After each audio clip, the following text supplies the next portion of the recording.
to the Small Towns Big People podcast. My name is Joe, and I'm here with Kyle in this sweet ride limo, ready to talk business, life, and anything else that comes up. We're going around the Midwest looking for small town people who are doing great things. We hope listening to these guests will encourage, inspire, and motivate you to do something great within your town. Hope you enjoy our next guest.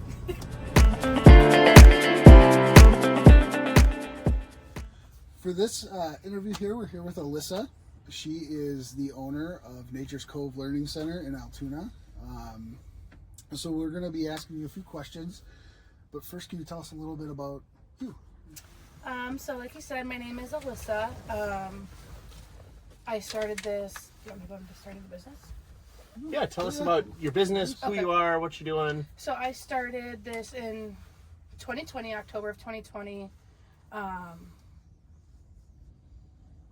I was working at my friend's daycare all through college. I was going for social work, that's my degree, and then it wasn't really what I wanted to do, so I went to become a paraeducator at one of the local school districts here. And then an opportunity came up to become her director at her daycare. And so left the school district, became director. And then this building was open, and we talked about opening our own center, or my own center, and that's how I got started doing this. In 2020? Yes. So you got hit kind of hard right away. Yep, so prior to me opening, some of the COVID rules for childcare centers were you could only have 50 kids in your center. That's when COVID was big, just started. The contacts were like contact tracing, you could have to be quarantined for 2 weeks after your last thing. So it was really hard on parents, staff, kids, because some parents were out for a month of work.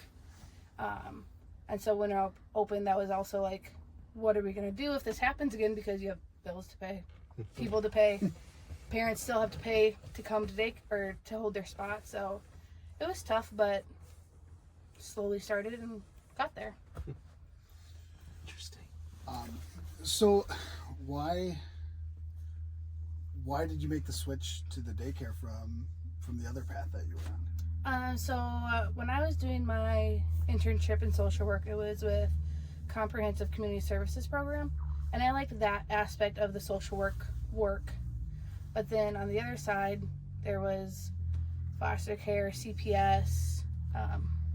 Those were things I was not interested in, and it's just a high burnout career that I knew I didn't want to burn out after 5 years. And this is still helping people, making sure kids are safe, providing a safe, caring environment for them, just not doing it on a county aspect or a trauma aspect. Awesome.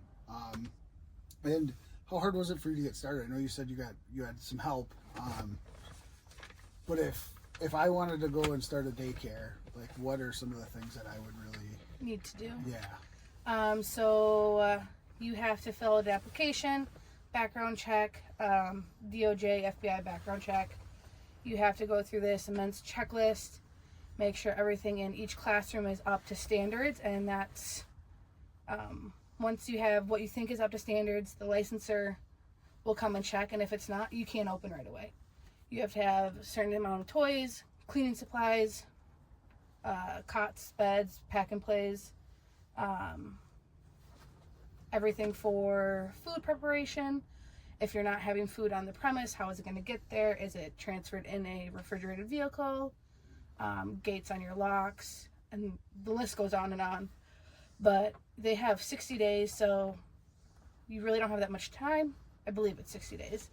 But also, once they come, you can open right away. So it's like, once you're can be open, you can start enrolling kids, but then you have to start the staffing, but you can't start staffing until you're licensed.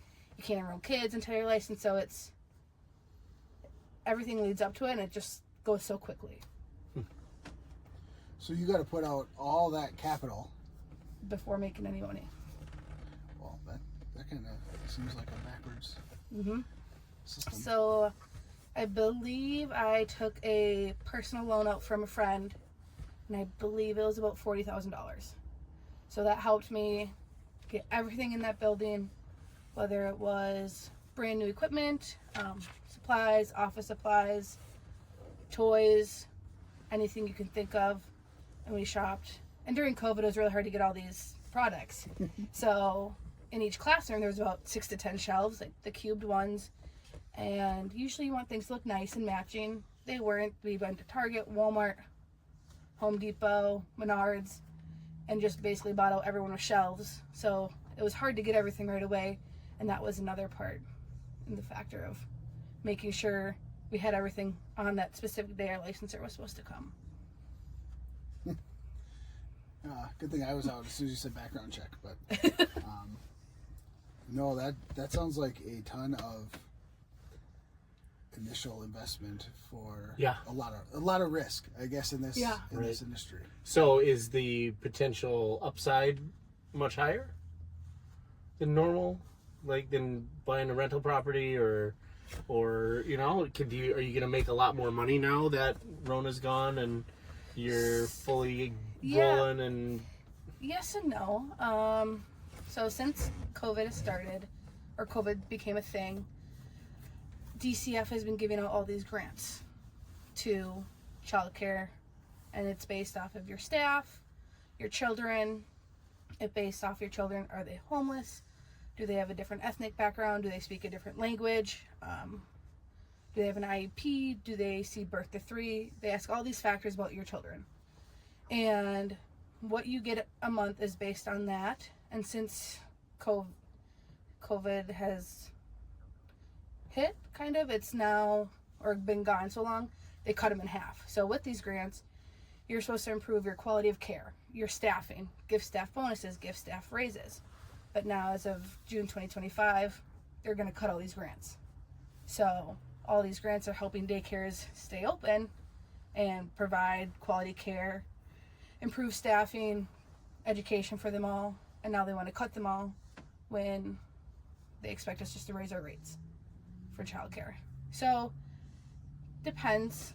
So how many other daycares are there in the town or in this area, or are you competing with? Well, license wise, probably 15 to 20, and that's probably group centers. Mm-hmm. There's a lot of in-home centers. Sure. And since prices have been rising for childcare costs with just inflation in general, a lot of unlicensed in-homes are starting. So that's also a hard part where they're charging $200 a week, and for an infant here it's $310. Mm-hmm. So it's, do you want to save money, or do you want to go to a reputable licensed daycare and know that your child is safe? Yeah, so like adding, like if you need to raise rates when this happens, raise it up to $400, that's going to just make more people pull back out. And so how do you differentiate yourself, this building, this business, this daycare, from all your competitors? So if you were to tour other daycares in the center, majority of them weren't necessarily built to be a daycare. So fun fact about this one, it was built specifically to be a daycare. The layout is very home style. It's not, you walk in and you just turn corners through a hallway. It's very open. Like a hospital. Yep. It's, the classrooms are on the outside and the kitchen's in the middle.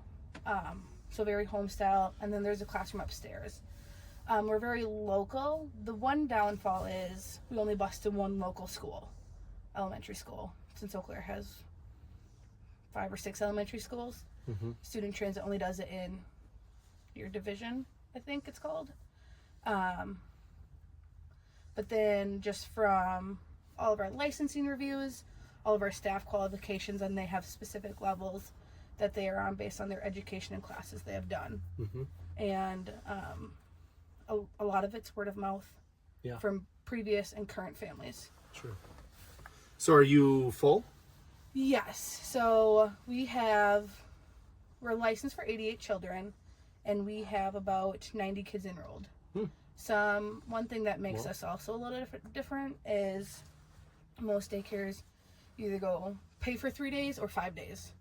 We don't have a minimum. So you could come 1 day, 1 week, and 4 days the next week and pay 2 different rates. Okay. So that's a big difference in... Yeah, there's not usually a lot of flexibility. No. Yeah. So that helps a lot of parents who are working nurses shifts that are 3 12 hours, or working part-time and they don't need full 5 days of care. So what is like your weekly time commitment to the center? Do you oversee everything, or do you teach, or do you do it all? Like, what does that look like? So when I first started, I was doing everything. So when I was actually first starting opening and getting everything ready, I was still working as the director at the other daycare. So I was there 7 to 3, 7 to 4, and I'd be here 4 to 8, 4 to 9, preparing, getting everything ready, because I personally still needed to make an income to be able to provide all my So bills. you didn't just cut and run. No. You kept until you made it, and then... Yep. Yeah. Until licensing came, that's when I was training the person over there, and we knew the person who helped me get the loan and get started owned that daycare, so she knew when I was gonna be done. It wasn't like cut and dry, I'm leaving you. But so now I'm here around 7:30 every day until when my son wakes up, probably around 2:30. So here 7:30 to 2:30 most days. But on the main aspect of what I do on the day-to-day is I do all the accounting stuff, billing, and payroll. So basically those are the two things I work on. And then I have a director who does scheduling, works with parents, billing, oversees teachers. If teachers need help or ideas, I'm still there to help her, but she's the first person they talk to. So ownership, you own Yes. the business. Yep. You are are there partners or? Nope. Okay. So I do consult with someone for daycare purposes, just from her past 10 to 15 years of experience, but I'm the sole owner of the business. So when you're like, years coming up, right? Years almost over, you're looking to next year, you're looking to future years down the road. How do you go about deciding what are your goals? What are your plans? What are you going to do different? What are you going to keep doing? What are you going to get rid of? Yeah. How do you handle your goals? What's that process look like? So, big things in childcare center is a star rating. So that also reflects on how much grant money you get. The more stars, the more money. Right now we're 3 stars, and the difference between 3 and 5 is education-wise for your staff. 5 stars, majority of them have an associate's degree or a bachelor degree, which in this field, having a bachelor's degree and not making a lot of money is a little difficult, especially if you're a single family person. But always trying to work to get to the 4 or 5 stars, and it's just a little bit more different is adding more family interactive stuff with the families outside of the center. We do these things called portfolios, which are basically yearbooks for the children once they leave, just making those more detailed and following specific things that they want to see in them versus us just posting art and what they did for them. And just trying to continue the continuing education. For example, 2 weeks ago we had someone who had a febrile seizure, and that was my first experience with a febrile seizure. So making sure everyone is up to date on that and just bettering ourselves for situations that we might not see every day. And what, as far as you mentioned some of that grant money being sunsetted out or phased out, what are do you have plans or thoughts about how to combat that, I guess, with your own bottom line without going up 30, 40, 50% with the rates or whatever that number is? What does that look like? That's what we're still trying to figure out. They send out emails every week, DCF, Department of Children and Families, about it, and they're gonna, we have to apply for the grants every month, and it now says start talking about what the impact will look like. The impact will look like increasing rates, like you said, and losing children, staff not being able to get raises and the bonuses that they've been getting for the last year and a half, 2 years with all the grant money. But it's hard because our groceries have gone up from $1,200 a month to $2,500 just for feeding every single child in here with formula and baby food and serving 5 meals a day. So I don't really know yet because what parent can afford $400 for one child, let alone some families who have 2 kids or 3 kids in daycare, because that's $800 to $1,200 a week. And they may not even be making $1,200 in a week. Yeah, that's the sad part. There is like one thing we also lost was the food care program, because you have to have 25% children that are needy or that are free or reduced.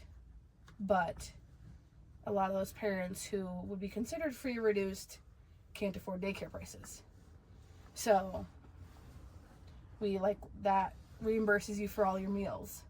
And so that took a big chunk of money out as well, having to pay out of pocket for every single meal. Do you run a budget monthly? Do you run a budget? How do you track that? So I use QuickBooks Online. That's how I do payroll, track my spending, figure out the profit and loss part, office expenses. And so basically we try to stay between, for like food purposes, it's $2,000 to $2,200. And with that, it's changing, seeing what's increasing, what's out of stock. Do we need to change the menu to more items that are cheaper or like that are whatnot? For example, we use a lot more turkey burger than chicken, because chicken has become insanely expensive. So just watching what is changing to help maintain a certain budget. Yep. Do you pay for continuing education for your teams? Yes. So they need 15 hours a year. Meetings can count towards that. Otherwise, there is a whole website that offers free or paid ones. If they've just started and haven't done like any courses to become a teacher yet, and they do those books, we pay for them. And those are, all 3 books together are like $300. They used to have them online, but now they just like workbooks or do it like a online class. But now they just switched it to be virtual or in person, and the times they're offering is during the workday, like 9 to 12:30. They went from virtual learning, like you can do it whenever at your own pace, whenever you want, to not allowing that anymore? To in person or virtual via Zoom. That's craziness. Yes. So, yeah, so how do you expect people who are working... Why would you go backwards? Yeah. That's the only good thing that came from Rona, is everything's online now and you can do all the training and like... And especially they do have some options that are 5:30 to 8, but who wants to go and do it if you're working 7 to 4 and do 3 more hours of work? So it's the tricky part is getting your staff, if they're not qualified, to do this now, because I personally wouldn't want to go home and do 3 more hours of education classes. Yep. That's by Zoom, so you have to be present and not just doing it online. Yeah. And I know, I'm sure there's going to be some nimble thinking for all the businesses like that are in the situation of yours with the rising costs and stuff. Are there any costs other than the food and stuff that you've looked at? Like, is there room to negotiate leases, or I know the last thing you want to do is cut staff or cut staff pay with it being so hard. Like, what are your thoughts on that? Like, where can you trim?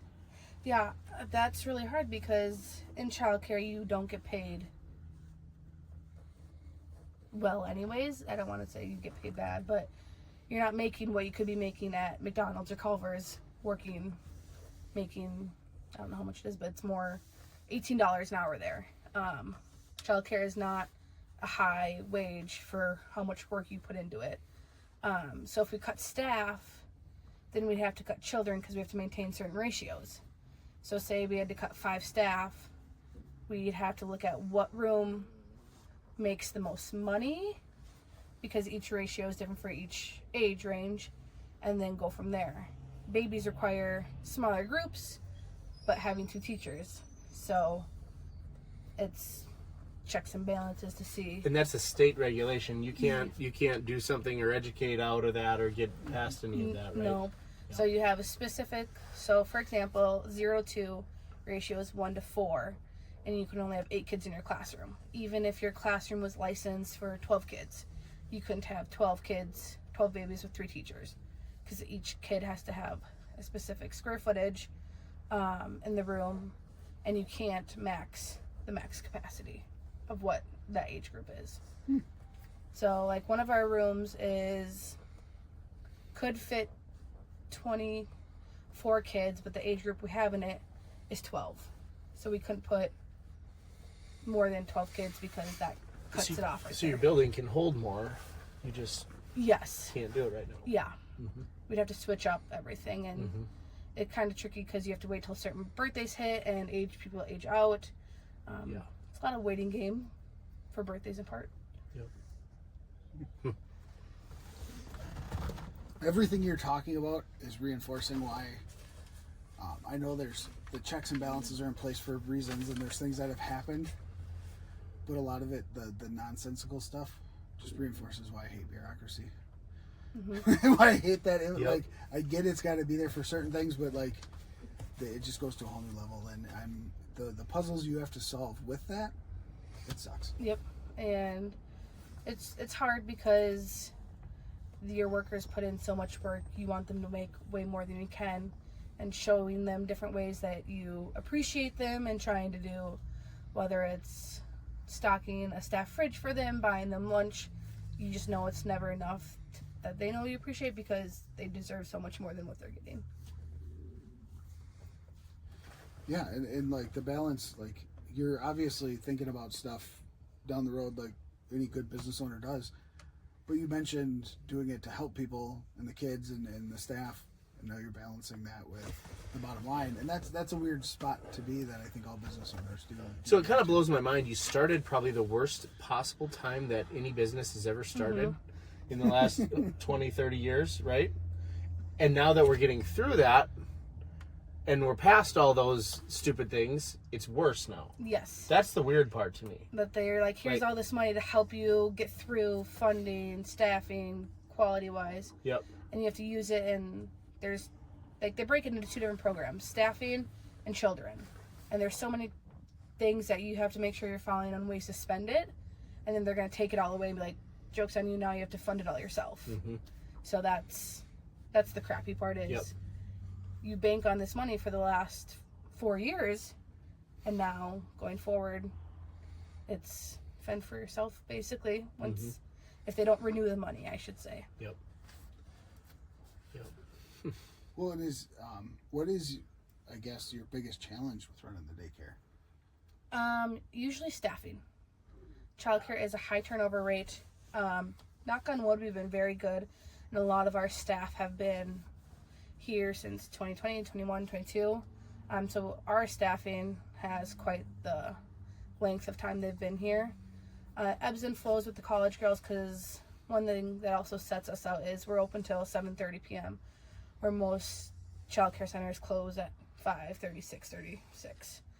So it gives those parents who have later shifts options to not change their work schedule as much. But it changes, like winter break comes, we lose all our college kids. Sometimes people find jobs that are offering to pay more money, and sometimes they come back because they're not as convenient and lenient and easygoing, because they're in more of a corporate, not private business owner aspect. As what I've learned is we've had multiple workers come back to us just because of how flexible we've been with them in their previous, like, you have an appointment, you need to leave early, you need to leave right now, we'll make it work. But staffing is definitely probably the hardest part, and then sometimes managing parents depending on what happens or situations. So I think staffing is rough everywhere. Yes. And do you have, the parents wise, do you have a waiting list of people that want to get in and you just don't have capacity? Correct, yeah. There is, I would say it's getting better for the whole city of Eau Claire from like the 4 or 5 daycares that I also know the owners of, but our list probably goes out to September of 2025. Yeah. Well, and that, I mean, that's a good problem to have, because if you have to raise your rates, you've already got a bunch of additional customers lined up for when the ones drop out. So that might not actually be that bad of a deal, but yeah, it's it's a waiting game. Like, we had a couple of spots to fill probably in September, and we post about having openings, and everyone's like, I want the opening in December. I'm like, okay, if you want the opening in December, you have to pay half of it now. I'm not going to hold the spot for 2 more months and not make that income to be able to pay for staff. And that way. Yep. So it's tough out there. I mean, I'm lucky that my son gets free childcare because I'm the owner, but I couldn't imagine. We have a couple families that have 3 kids, and just seeing their weekly bill is crazy. Yeah. Well, and I think too, like, this is a good example of like when a market gets an outside influence, and then that influence may go away. Where does it set to? Like, where does it come back to? I mean, we could all say we know, but and it's not just we won't. one daycare. It's every daycare is going to be hit hard. And you don't have you can't like turn off half the building. No. You know, if you drop down, get rid of half your staff, cut down half the building costs are all the same. Utility costs are all the same. You know, you can probably drop your food costs down if you cut the people, but like a lot of those things, you got to have a certain level. Yes. You know, and do you know that number where how many kids you have to just break even versus making a profit versus, we can't keep going like this? No. Thankfully, I've never thought that way. Okay. So, which is a good thing to never thought where I'm at, but usually, I would say, we lost 8 children this summer in September due to going to kindergarten, having to change and do daycare for 4K programs. And that started to get pretty low, not to the point where it was like in the negative and not making any money to be able to pay for everything, but it was just seeing that losing 8 to 10 children was a dramatic effect, and that's not even, that's 10% of the kids we have. Right. Yeah. Yep. Yeah, crazy. It's crazy how you can do all that and then just if 10 of them leave, like, oh no. Shoot. Do you want to know one thing that's really weird? And I just want to point this out. You're the first female business owner that we've interviewed. Hope. Oh, well, but Hope didn't do it either. So now it's 2 females. They didn't mention, every single male we've mentioned is like, yeah, my wife is awesome. She does this. She takes care of this. You have not mentioned your husband helping out Well, at all with the business. So, and Hope didn't either until we prodded her. And then Dan, she's wake like, up. Yeah, he This is some for you, stuff. Dan. well, you see, he likes to help if I ask him, but he doesn't enjoy helping me. So I do hire a handyman. That is funny. That is the comes. second one that, like that. It took prodding to get them to That is funny. be like, oh, yeah, well, Because the women are always helping us, but they we're do not that, yeah. helping. Who runs the books? Oh, my wife takes care of that. Even this morning. Yeah, she's in the books doing most of that that we talked about. Yeah. A pattern. Just saying. Yep. Get your crap together, Dan. So he helped me build the fence and some stuff back there, but doesn't enjoy it. Huh. He'll do it, but he's not happy always too. Well, we know that.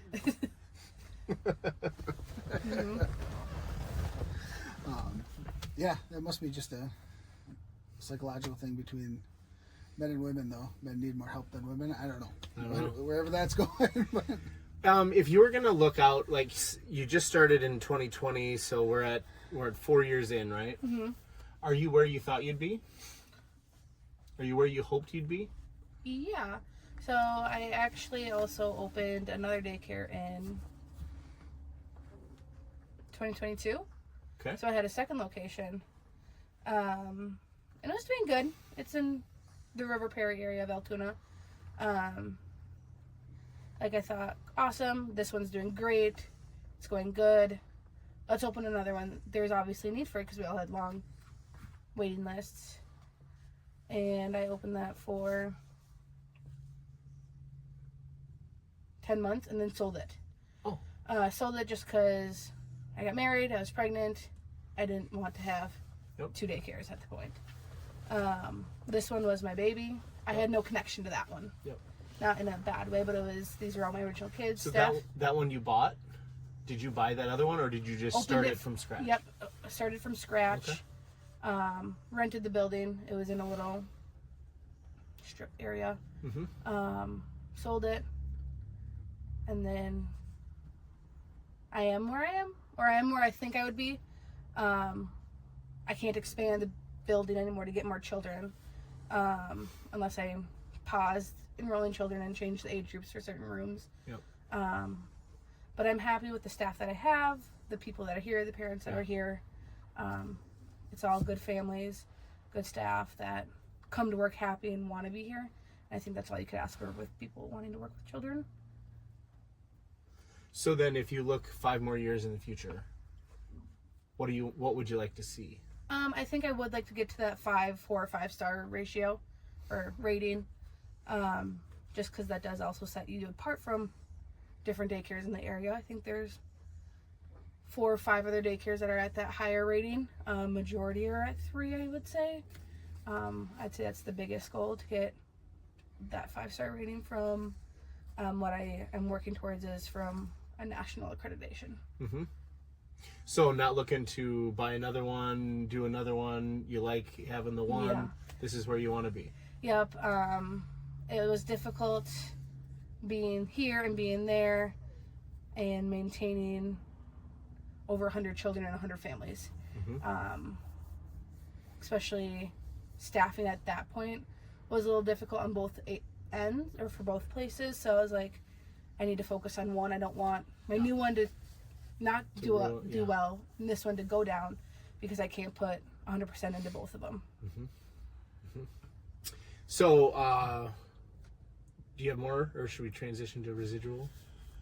The only thing I was going to say, that if you do want to expand, you do now know somebody who's working in the public school system, and could make that transition like you did, to maybe help you. Your husband? Dan. Because when he was a police officer, it wasn't a natural transition. Now he's in the public school system, and it's more of a natural transition. And he can work under you.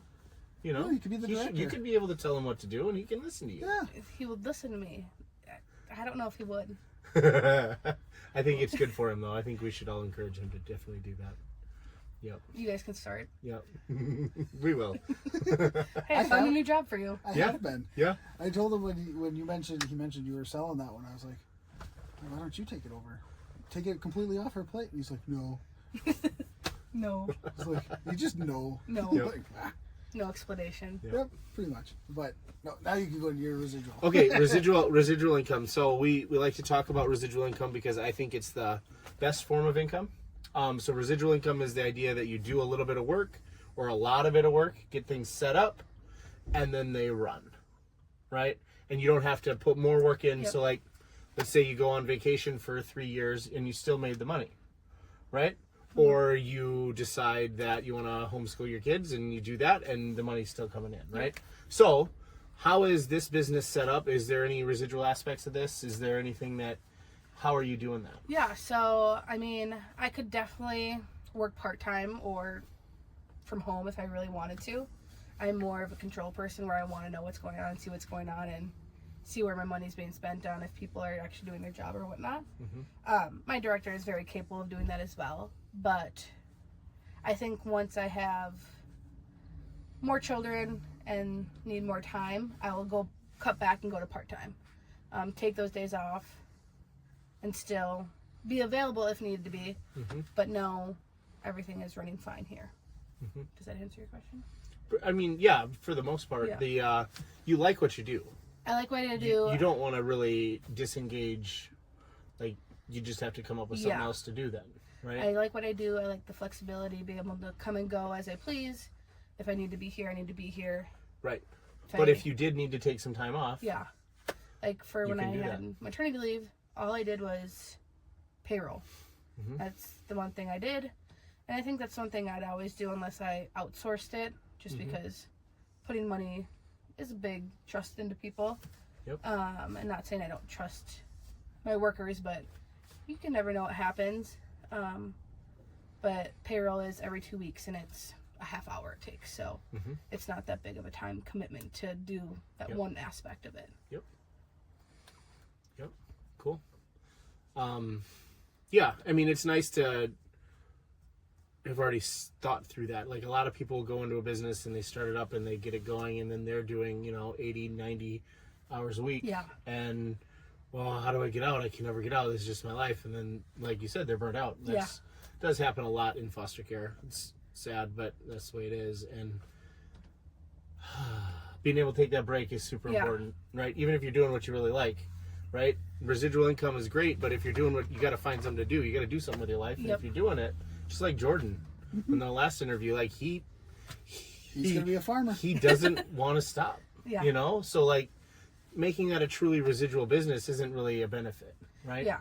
But the idea of being able to go on a vacation and not worry about everything and have a baby and have another baby and those are really awesome. Yeah. And if something truly I need to be here or need to be in contact, I'm always available. And my doctor is very good at knowing when to contact me and when she's just going to take over and deal with it. Or she'll ask, is this okay? And I'm like, yep, I don't care. I'm on vacation. Do what you need to do. Yep. Or even if plans change in 5 or 10 years and you decide you like starting the businesses and putting the pieces together, you could run multiple daycares from home. Residually, like you can focus on the one and get the right people in place. Like then it's just managing people and finding the right people. And making sure they're capable and knowing what they're getting into and stuff. Yep.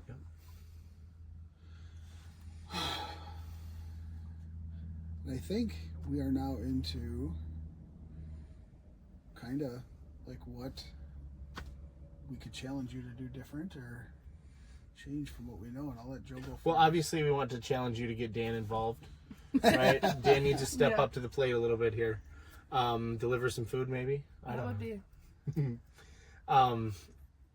I think understanding always understanding the numbers and the budgets and all those kind of things, right? Obviously you've got a big change coming up, and I encourage you to do the numbers now before, even if that change doesn't happen, know how you're going to succeed even if they pull all that money away. Yes. Right? Knowing that and having that plan, like there's a lot of stress that's going to come from that, and you can have a plan and then you're like, I don't care what happens. Yeah. One way or the other, right? Not wait until May of 2025. Correct. Yeah. If you wait till May of 2025, then life's going to suck. Yeah. It could.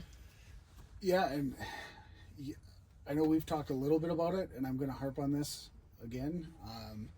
But owning the business is awesome, but not owning the real estate which the business is in is a risk in and of itself. So finding a way to, I know you've worked on it, and it's a continual thing, but figuring out what that looks like at the right price. And I'm glad you didn't just buy it to buy it and way overpay. But getting that done and continuing to work towards that is a huge thing for the security of the business. I really believe that. Yes, because if I didn't want to sell it, they could post it for sale, and then I'm shit out of luck and be like, oh, I have this center, but the buyer wants to do something else with it. Yep. Or the buyer wants to run your daycare Yes. because it's been successful, and they can do it too. It's already set up. They have everything. Yeah, so that would be my biggest improvement or thing for you to strive for, which I know you've been working on and working towards. So, yeah, well, thank you for coming on and letting us bug you for an hour here. And getting a couple shots at Dan. That's always a fun time. It's a good one. Some jabs. Yep. He's been feisty lately. Yes. I don't know what he's been eating or drinking or what. Sully.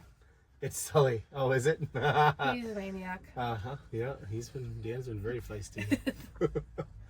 I was on the phone with him the other day, and I heard, and Dan starts laughing, and I'm like, "What happened?" He's like, "Sully just hit Alyssa." And I was like, "Oh!" And then all of a sudden, I hear, and I'm like, "What happened?" He's like, "He hit me." Yeah. He only hits me and Dan. He doesn't hit here at daycare, which is good that he's not hitting teachers and friends in his class, but it's infuriating. Yep, well, that sounds like it. Although I don't feel bad with him hitting Dan. No. Not at all. I would encourage that. Yep. Oh, that's crazy because Sully was such like a chill baby. Not anymore. Really? Nope. Oh man, I picked him up and walked around with him. Never seen me before. He just sat on my head and didn't care. He doesn't stop. He doesn't sit. He doesn't. He plays for 5 seconds and then he's running. Dog water, dog food, toilet. Yeah. Hockey stick, baseball. Nice. Oh, good stuff. Okay. Yeah, thanks again. Yeah, thank you. Good interview. Hey everybody, thanks for watching. Be sure to check out the links for our guests in the comments section on YouTube and Facebook. Drop a like, follow, comment, share with somebody. If you have questions, make sure to ask. We're always here to help. And remember, friends don't let friends suck.